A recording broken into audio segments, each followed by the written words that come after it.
afternoon. My name is Stéphane Floch. I am Technical Service Veterinarian at Vetoquinol France. I am delighted to welcome you here, but also online, as we are broadcasting live as a webinar. Today we will be discussing new challenges in the treatment of clinical mastitis, non-severe clinical mastitis. First, let me introduce Professor Paolo Moroni. Paolo is doctor in veterinary medicine. He's now full professor at the University of Milano. He is also a diplomate of ECBHM and has worked at Cornell University until 2023. So, Paolo, how and shall we change our management of clinical mastitis? Good morning or good afternoon or good lunch to everybody. Thank you so much for Vetoquinol for the invitation. And today we will try to address what we call hot topics about reduction of antibiotic. I know we are in Europe, and doesn't mean European community, but doesn't mean also a lot of different approach from each country. What we need for the future of the cow, I think there is a lot of discussion of select dry cow therapy, and Netherlands already started 15 years ago, and they got incredible result. And what we would like from the field, a little bit more data analysis from the DHI or somatic cell control, but also a possibility to interpret it and a possibility to elaborate this data just to provide practical approach to the farmer or to the vet. And then in the meantime, there is a lot of discussion about in which way we'll be able to support farmer or vet with on-farm culture, with PCR, and don't forget training people. I know we need to move in an automatic milking system, but people are still the most important thing in our farm. And then the vaccine, the automatic milking system, and also we need to take in consideration, probably we need to have a little bit more data about homeopathic and non-conventional product, because there is a huge broad spectrum of product that we really don't know what's going on. What about mastitis? I will retire in 12 years, so if we look this scenario, I have enough time to spend in a farm and try to fix or try to understand a little bit the problem. But also if we are really focused on management and if we are really focused on bacterial culture, this is a trend for the next 6 years, so there is a lot of possibility to improve. There is a lot of possibility also to do better from the mastitis market side. And what about the guideline? I think this was the first big change in Europe when in 2015, the European community, I think, provide really important message. The most important message was for the first time was we need to work together. Vet, farmer, people where the government, official lab, and everybody try to fix and try to understand what is the real problem. And then was about in which way we'll be able to reduce the use of the antibiotic, or better, in which way we'll be used to optimize the antibiotics. And I think there are a couple of important sentences already used in Europe. One was to move the blank therapy to the select dry cow therapy, and the majority of the country in Europe already move in this direction. And the other was promoting a little bit more better diagnostic, better identification of bacterial culture when we speak about mastitis, but also don't forget the diagnostic for calf. But every time that we try to reduce, every time that we try to optimize something, there is a sort of concern from for the farmer, from the people that work in the farm, but also from the vet association. Because every time that we would like to change something is a sort of big drama. And this is really something that, if you think about Teolam Group, they already start about communication, in which way we'll be able to communicate, in which way we'll be able to work together. And I think one of the most important messages from this paper was we need to work together with the farmer, and the vet need to take in consideration and the leadership, what's going on in the farm.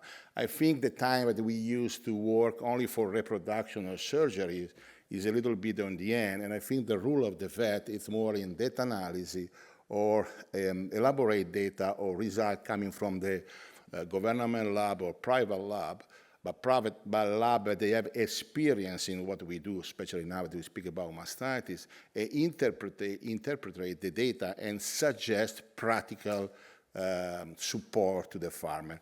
And this is a sort of strategy that we need to take in care, and I think for the first time also the vet or the category need to think in a different way. It's not only a question to touch the animal, but it's also a question to understand what's going on and which data we will be able and support for strategy in the farm. Don't forget the market.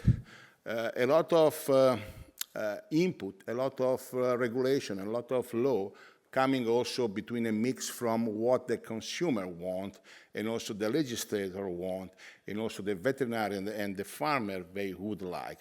So don't forget about there is a lot of demand of high quality milk, and now we know it's somatic cell count is part of the package, fat and protein, but now we speak about casein and other products, so we need to produce high level of milk quality.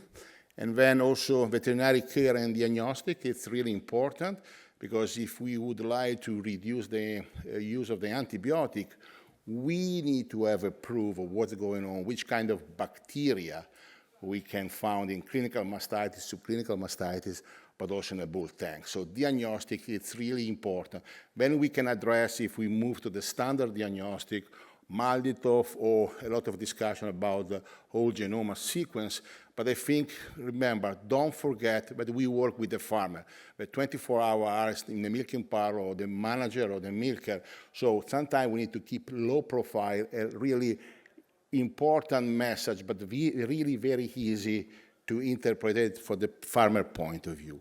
And then there is also, don't forget, the ethical and farm methodology, animal welfare. And the other is in which way we'll be able to reduce the antibiotic. Why we need to use antibiotic in moderate or not severe case. And this is part of the discussion, and this is part of what we did at Cornell when we started with the Intersuchen and when we moved to Europe. But what we treat, which kind of suggestion we are able to provide to our client, and what the research already published. I think there is no doubt now when we speak about clinical mastitis, the most important things are environmental. So in Europe, I think in the majority of Europe, we struggle with Strep uberis, but also in some countries with E. coli. But don't forget that when we send out to the lab the clinical mastitis, between 30–45% of clinical cases are negative. And not because the lab doesn't work really very well, but because this is a sort of physiological trend. So take in consideration this kind of number when we provide sample to the farmer. So it could be nice to collect X number of samples and then send to the lab. And then when we move to the etiology, this Pam Ruegg summary about veterinary book, I think what they found and what they show was a lot of presence of what we call NAS, non-aureus staphylococci, the ex-coagulase negative, in a different country from New Zealand, Germany, and US, and this was more or less the same trend, and also the majority after CNS was strep that we found in the clinical case. But the other important message coming from Pam Ruegg, and it's a little bit completely different what we got in the last 15 years. So the message in the last 15 years was we need to treat any kind of mastitis because for the welfare point of view, we need to reduce the pain, we need to treat, we need to, as much as possible, provide the increase of the milk production in the cow. And now after 25 years, and with all the meta-analysis and all with the experience, Pam Ruegg came with this paper, and she showed that between 80 and 68% of the clinical case, they didn't have any kind of benefit to be treated, so to use the antibiotic. And the only 20% and 30% was supposed to use the antibiotic. So if you're thinking about cost, if you think about labor, if you're thinking also about the potential of antibiotic resistance, this is a really important message that we need to follow and we need to start to thinking about. So NMC, historical, they say that the practitioner, they generally support, especially in a large farm, the possibility to do on-farm culture, but also we need to think about the rest of 80%, 70% of the farming, in which way we'll be able to collect or have an idea what's going on with the clinical mastitis. So we can implement the possibility of the lab to collect sample, we can have a courier, we can have other possibility, we can ship sample from one place to the other, but in the end we need to training people, we can also move in online or on-farm culture, but we need to training people. People need to have a sort of background, and people need to have a course or training in official lab so they can really able to have a standardized operation in the farm. Where we can run culture, and these are a sort of different situation. We can run culture in the farm, big farm, small farm, and this was Cornell University. We can also run lab to, Cornell University. I know very well GD Institute. So there are really important labs where we can collect samples where they have enough experience, but generally, also university, but generally we are not able to cover 100% of the land or 100% of the farmers, and this is what we need to take in consideration. Who can run culture?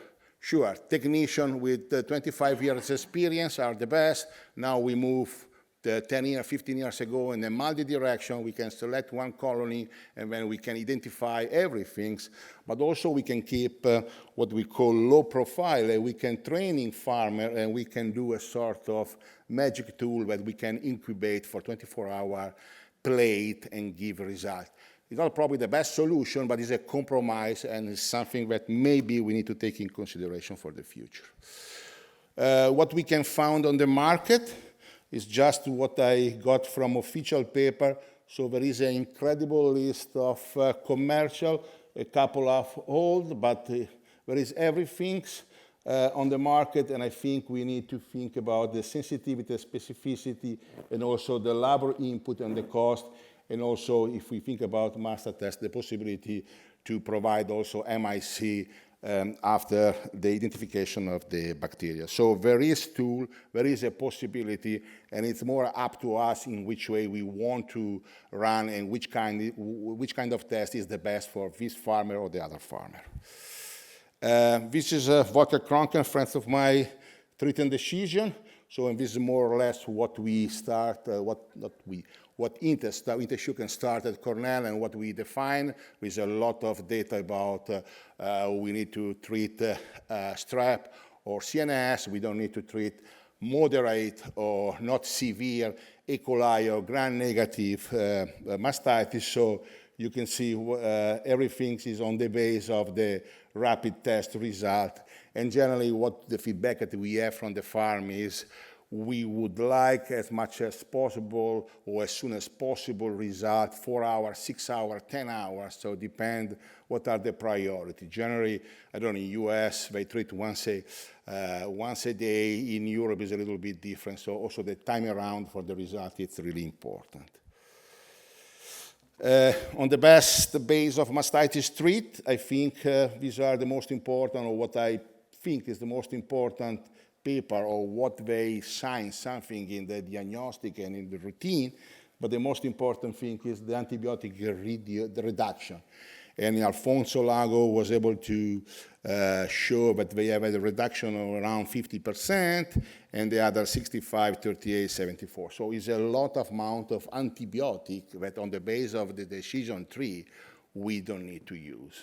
So, and this is something that we need to take in consideration just for the ethical point of view, but also for the consumer, because we don't need to forget the consumer. They want happy cow, they want less use of the antibiotic, and these are the direction that we need to follow.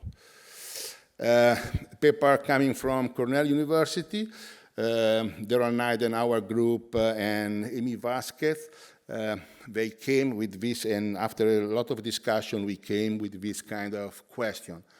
Can I selectively use a less expensive antibiotic with a short label duration of treatment instead of using a more expensive antibiotic in all clinical cases for a typical duration of 5 days? So does it mean, can I wait in 24 hours, I get results from the lab on the bacterial species and waiting for treat, or I need to treat for 5 days, what we standardize in the US? And the question was what happened if I treat for 5 days or if I wait in 24 hours, what's happened to the length of the clinical mastitis sign?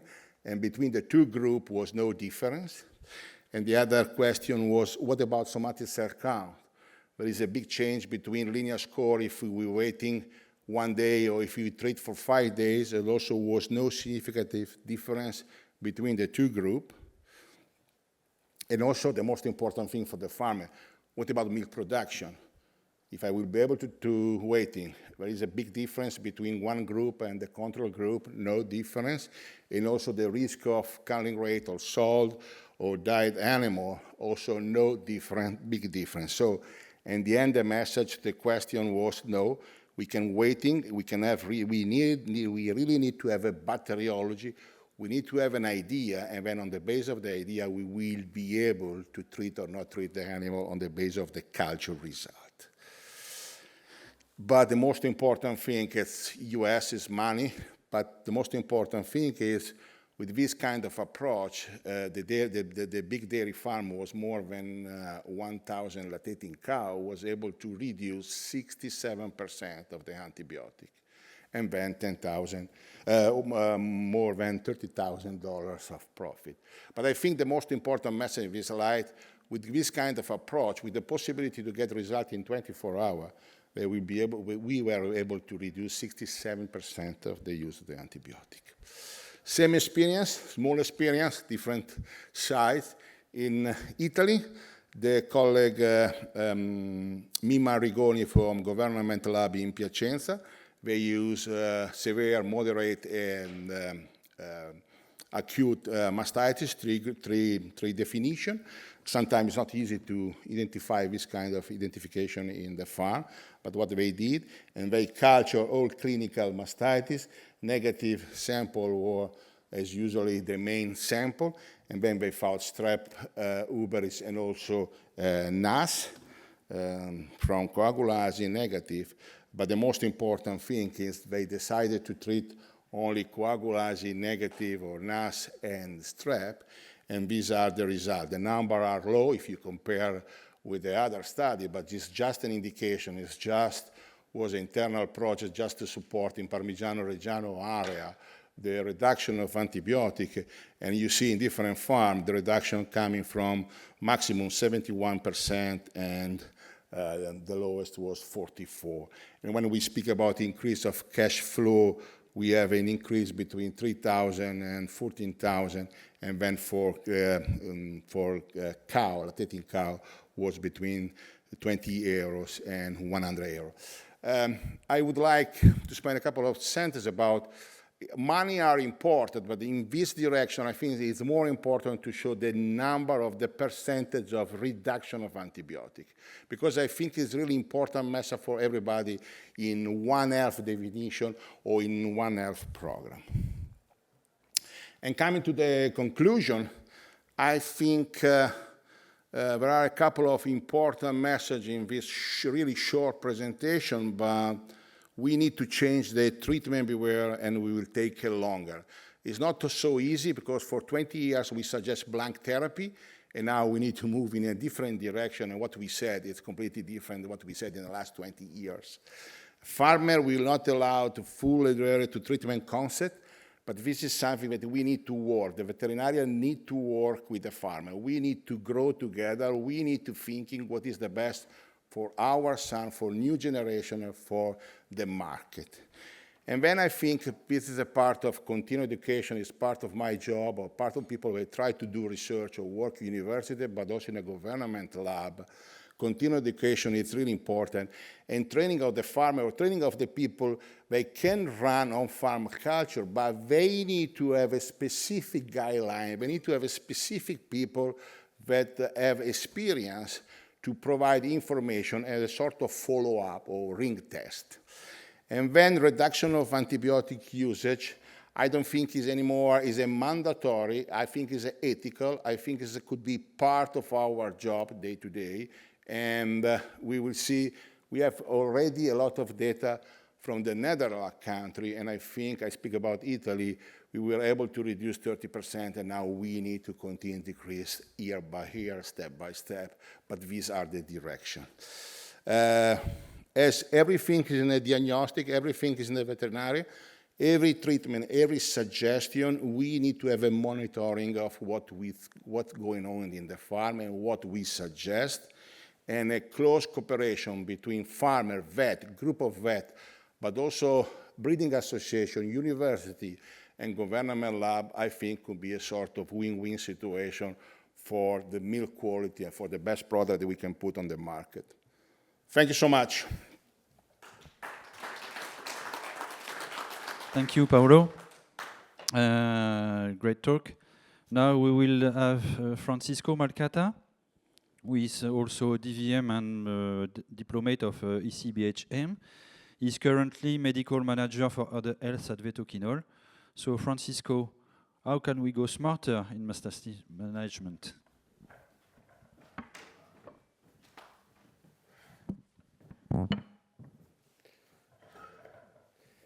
Thank you, Stefan, for this kind introduction. So I will share with you how can innovation support smarter other health management in dairy cows with a focus in antimicrobial reduction, as well maintaining welfare and as well productivity in our dairy farms. So a bit of context.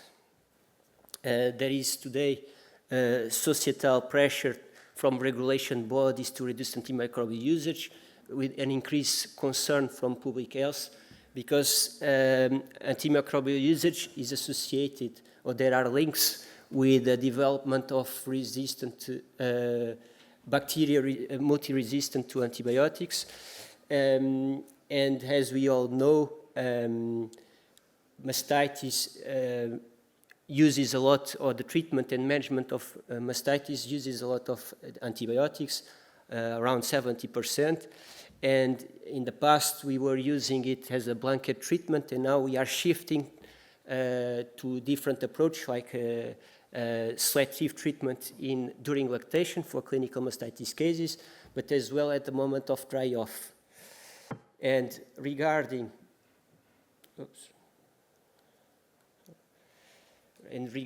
to selective treatment of clinical mastitis, the main principle is to identify and use antibiotics only for cases that will benefit from treatment, and in contrast, withholding antibiotics from cases that have high probability of spontaneous clearance, and as well withhold antibiotics from cases caused by pathogens that the antibiotics will not work. Mycoplasma and Prototica, for example. And so, seeing this context, what do we need to implement selective treatment of clinical mastitis? First, farmers need to be able to differentiate each case of clinical mastitis regarding severe, differentiate mild, moderate, and severe cases. And after, mainly, we need to be able to identify the presence of gram-positive organisms. So a test that, point-of-care test to perform on farm or in clinics that will be able to identify these pathogens, discriminate contamination from intramammary infection, would help us to implement this selective treatment of clinical mastitis. a test that will be able to identify species or some at species level also may influence treatment decisions because not all the pathogens are the same. The approach to treatment is not the same for all the pathogens. For example, strep versus Staphylococcus, or Staphylococcus aureus versus non-aureus Staphylococcus, or Klebsiella versus E. coli, all need to be approached differently. And penicillin susceptibility testing in a point-of-care test will be important to differentiate if a germ is resistant, particularly for Staphylococcus aureus, because the prognosis will change. So there is no point to use antibiotics in germs that will not have good prognosis. And a test that also can differentiate contamination from mixed culture and versus poor culture is important when you are assessing susceptibility testing.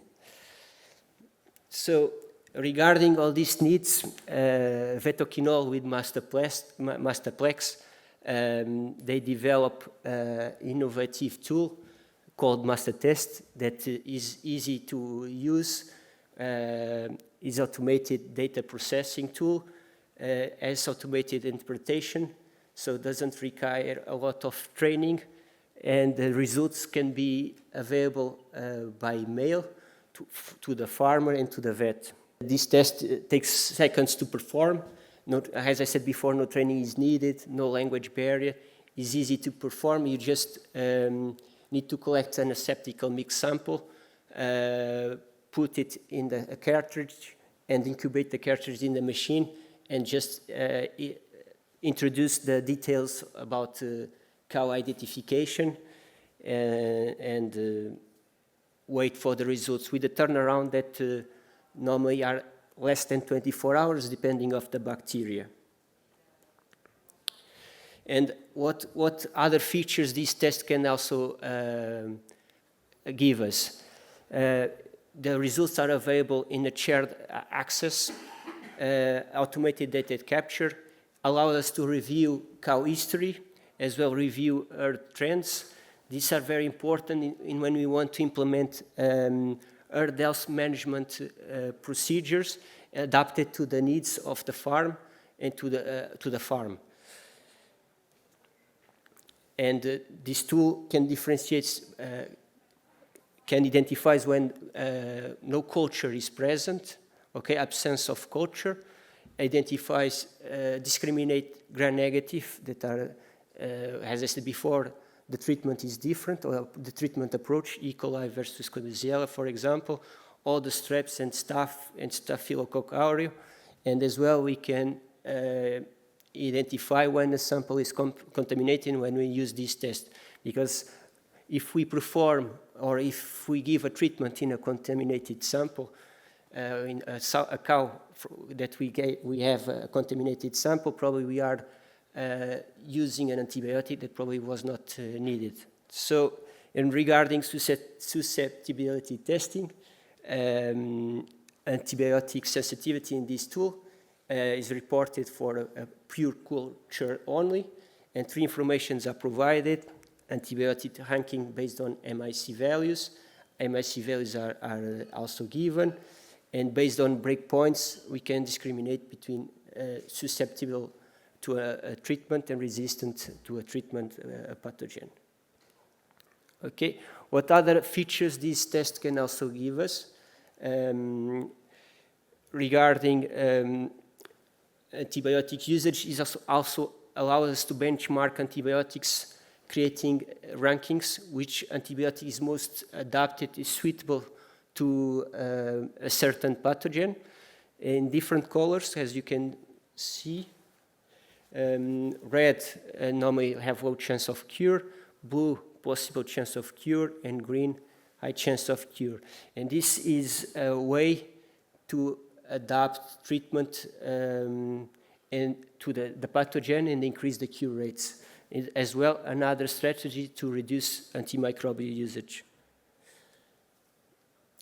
And here we have results from all our clients. So since our launch, more than almost 47,000 clinical mastitis samples were analyzed by our machines, and the results show that in 11% of the cases no bacteria was detected, so there is no need to use antibiotics.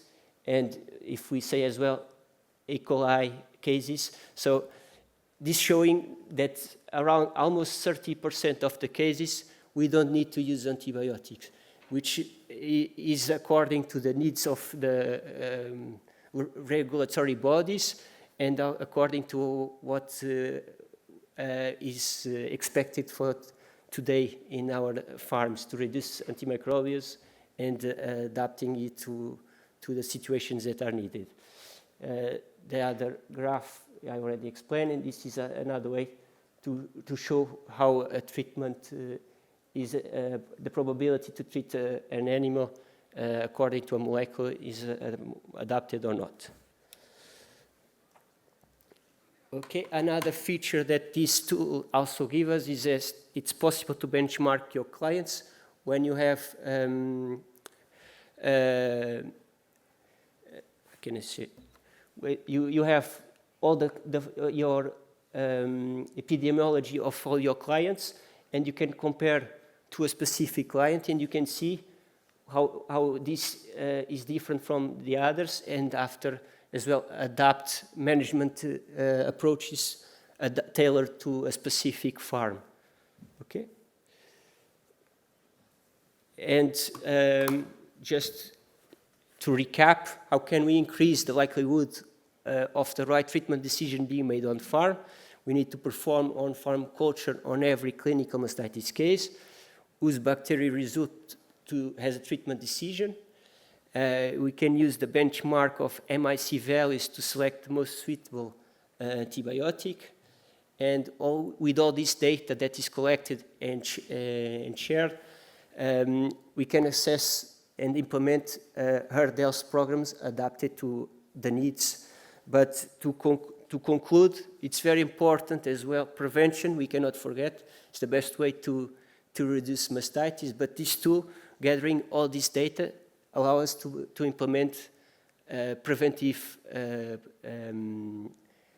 approaches adapted to the needs of each farm. Please take a seat with us. Now we will start the question and answer session.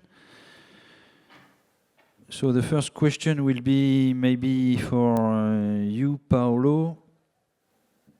What barriers do you see to adopting selective treatment and implementing MastaTest or any other diagnostic tools? Which barrier?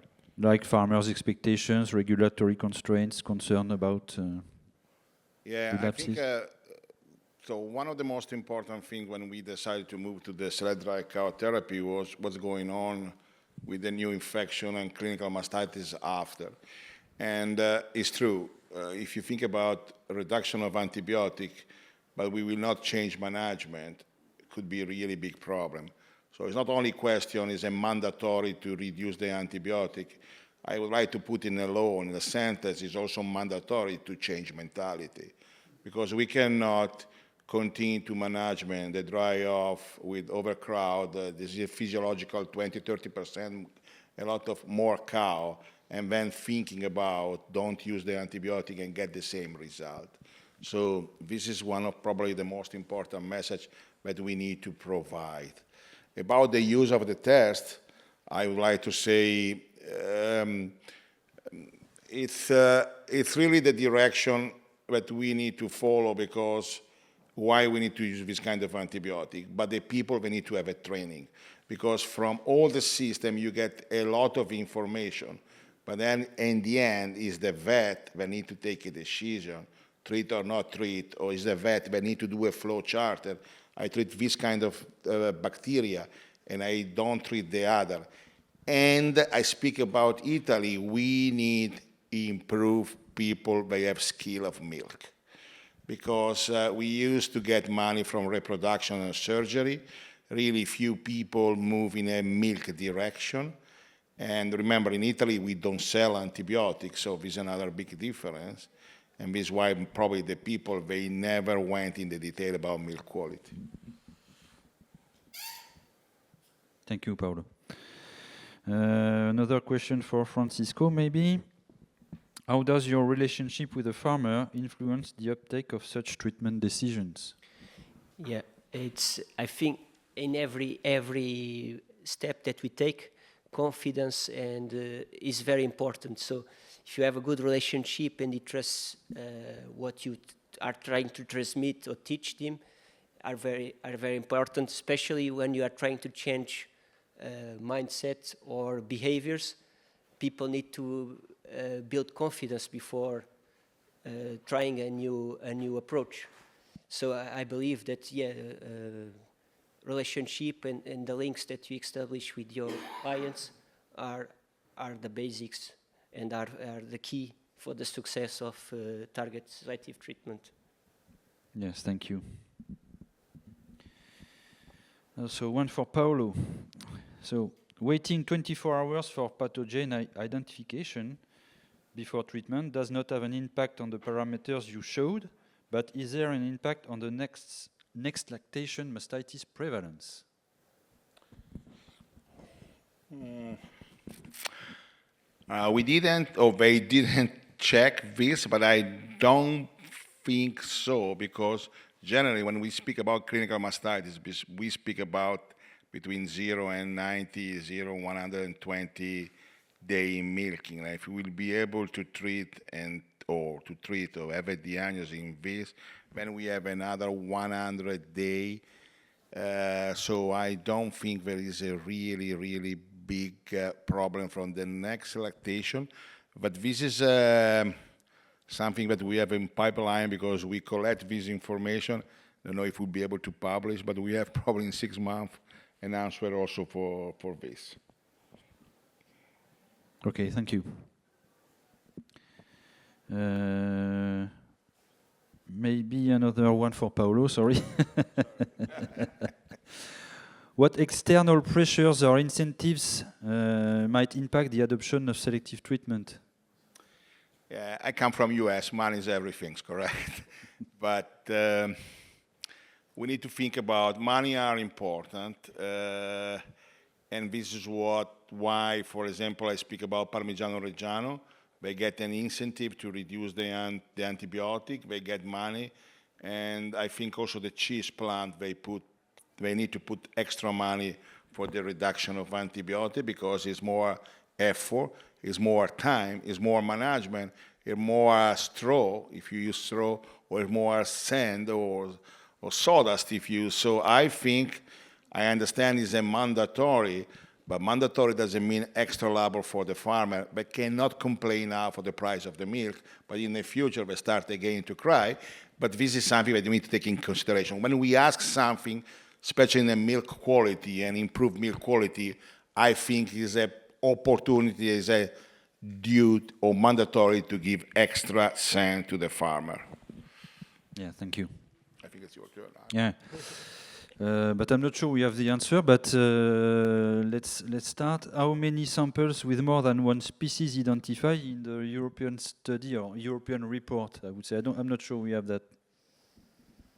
I'm not sure. Yeah, I don't have that answer, but can you repeat again? Well, in the European numbers that you showed, European report with a lot of samples. Yeah. We did 49,000 clinical mastitis milk samples and analysis, and the results are, as I said before, around 30% of the cases we don't need to treat. We can argue that the 11% that were culture negative is a low number of what we would expect. We would expect probably a lot more, but maybe the way we collect milk samples might need to be reassessed. We could discuss this. Could be that probably some of the culture positive samples could be from not a very good technique of collecting a milk sample. Or maybe What- not what only you think? clinical, maybe also Yeah. clinical. Yeah. It depends also on the cases that were collected, because maybe it was relapses, subclinical mastitis, etc. Not only first case of clinical mastitis, non-severe clinical mastitis. But we don't have the number in mind to answer this question. I believe that we have answered all the questions. It is time for us now to close the symposium. Again, thank you very much for your presence here and your presence online. I hope you enjoyed the talks, and I hope we'll see you in a further symposium or webinars. Thank you very much.